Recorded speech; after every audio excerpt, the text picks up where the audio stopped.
How many of you have seen this commercial before? Does the music sound familiar? Well, this is Beethoven's Fifth Symphony, and yes, we will be talking about the topic on perseverance through the life of Beethoven. Hi everyone, my name is Russell, and I'm glad to have you join us today on this channel. Born in Germany in 1770, Beethoven was born into a musical family with his father teaching him piano from the age of 4. However, his father's teaching methodology and approach was often brutal and draconian. Beethoven endured a turbulent childhood, framed by the high expectations of an alcoholic father and the early passing of his mother. Around his early 20s, he matured into a composer, but as Beethoven flourished and gained musical notoriety, he noticed a decline in his hearing from his mid-20s. It began with a buzzing noise in his ears, and it was a devastatingly scary time for him. Okay, so what does the fifth have to do with his struggling of deafness? Quoted from Beethoven, "What I have in my heart must come out. That is the reason why I compose." The composer wrote the fifth while battling with hearing loss, and his anguish can be heard in the composition's thunders and repeating musical phrases. It's a story of despair, Beethoven's deafness, and establishing the will to go on. In the first movement of his Fifth Symphony, Beethoven set up a battle between hope and despair. The dark side of that spectrum is represented by the symphony's anguished opening notes. Dun dun dun dun!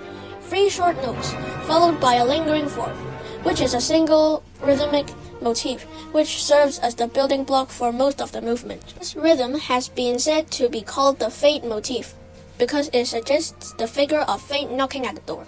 Over the course of the next 3 movements, Beethoven tries to overcome a dark real-world fate with bright major key melodies, but keeps getting defeated. After the stormy first movement, the second movement introduces a hopeful C major passage, bringing some joy and life to the somber proceedings, but then it sort of dies away. In the third movement, the same things happen. A bright major melodies get silenced by dark minor chords. Now, how will this story end? Well, the symphony's final movement is euphoric.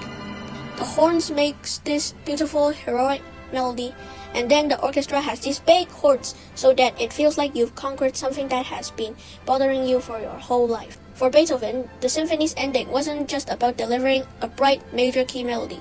It was about persevering in the face of hardship, with contrasting harmonies and melodies, acting as metaphors for life and death. While his hearing proceeded to decline over the years, Beethoven found ways to continue to compose music. At the age of 40, Beethoven was completely deaf. Yet, this was when he wrote his most famous symphony, Symphony No. 9, also known as the Ninth.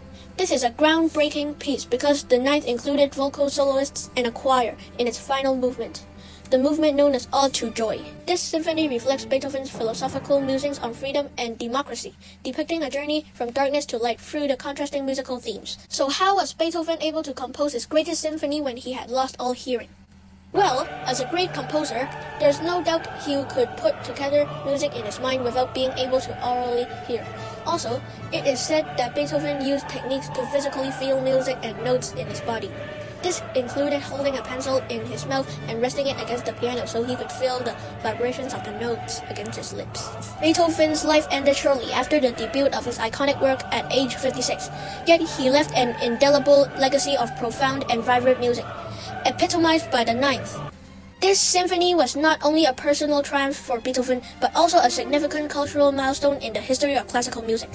Thank you for joining, and I hope to see you next time. Toodles!